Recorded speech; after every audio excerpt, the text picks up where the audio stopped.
well, it's also okay to be wrong. Yeah. Finally! I'm not interested in a treatment that accidentally wastes our time. Why are you taking the risk? I can't bear the thought of being forgotten. As a divorced guy who recently started dating a woman with her own reproductive issues, and my father who has stage 3 right now. Oh my gosh. This movie hit like a ton of bricks. Holy Beautiful, beautiful. I mean, Whoa. you know, but life keeps going. Yeah. And You that's what this okay? movie's all about. Oh, yeah, absolutely. Thank you.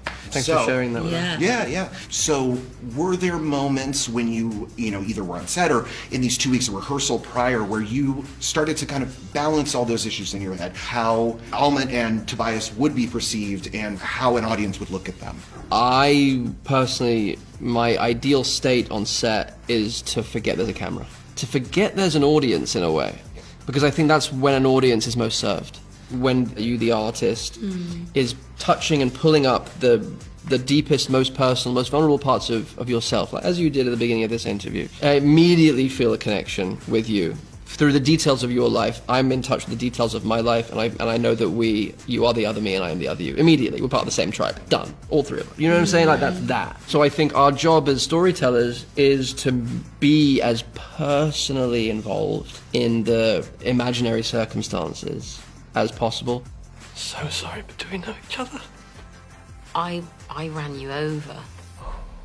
Sorry. Sorry.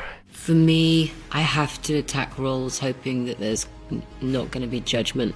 In every role that I've done, I've tried my very best to make some of the most terrible of humans have maybe some sympathy from the audience. And even the most terrifying of characters, we still try and find a way through storytelling and script to feel for them. And what was amazing about this, like the arguments unfold and the arguments are real, and then they're me. I mean, one of the lines that Almut said is like, no, now you're just being mean. And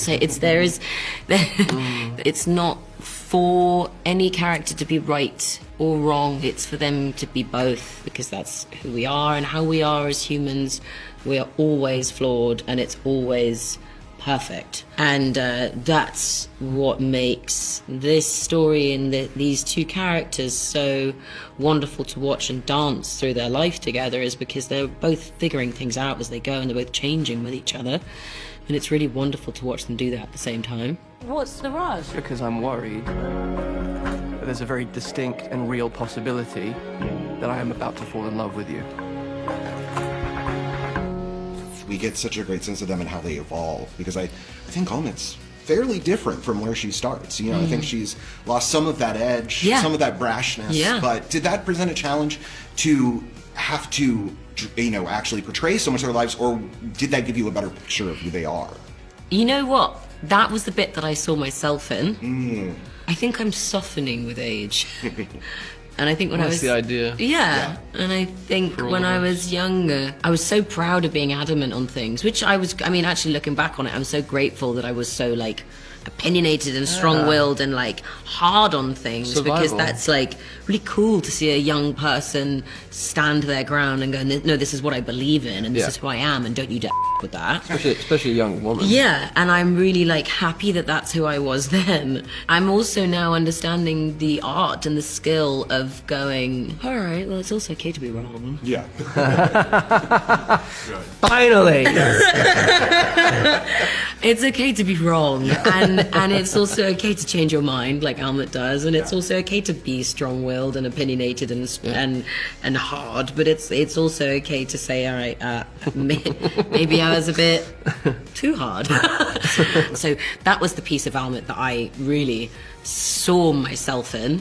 This was all you had on you. Chocolate orange was pronounced dead at the scene. I mean, there's so much to Almut, that you had to train for as well. I mean, you're in a Michelin star restaurant. You're learning so much about, just how your character goes through this illness. But at the flip side, Andrew, what did you research to become the Weetabix man? A lot of Weetabix study. Yeah, lots of... You had Weetabix every day? I was reading the back of the box most mornings, just to kind of make sure I got into character. You had people write the script on the box? Yeah. I am regular now, proud to say.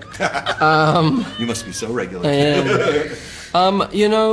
research. This was research light for me. Yeah. Which is quite a nice thing, because although I do I love spending a lot of time to get to, you know, to learn. I like Master of None kind of thing is such a nice thing. It's like, oh, I get to learn about carpentry. I'm playing a carpenter. Oh my god, heaven! I get to learn about Catholicism for a year. Oh my god, the best. So with this, it was more a different muscle, a kind of even a scarier muscle. It was a little bit like diving without a parachute. I am guilty of looking ahead instead of right in front of me at you.